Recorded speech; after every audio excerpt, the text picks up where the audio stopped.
I took the road less traveled, and I tell you, it is bliss, cause the road that the world treads upon is the road you should aim to miss.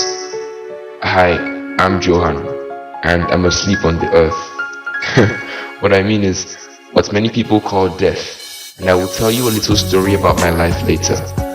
But for now, consider me a type of John the Baptist who's preparing the way for someone greater, the actual creator. And I think we all know he's got many haters, but I follow him.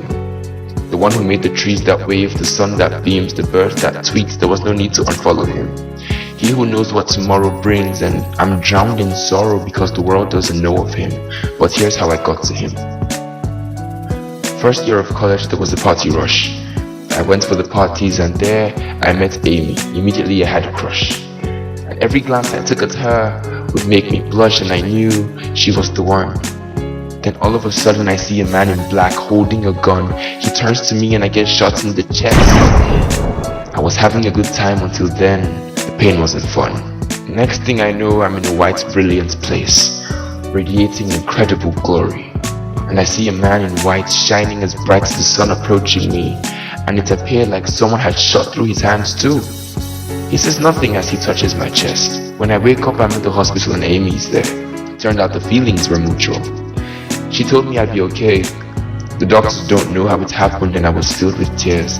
I ended up living many more years.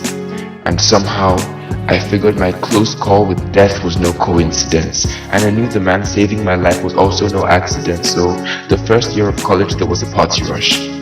I took the road less traveled and I went to church. I came along with Amy. I told her the story of how Jesus had saved me. He wanted me to live, and so I gave him the will and let him take over.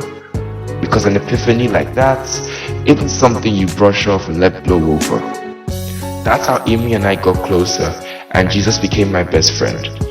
It wasn't until 60 years later that I met my end on earth.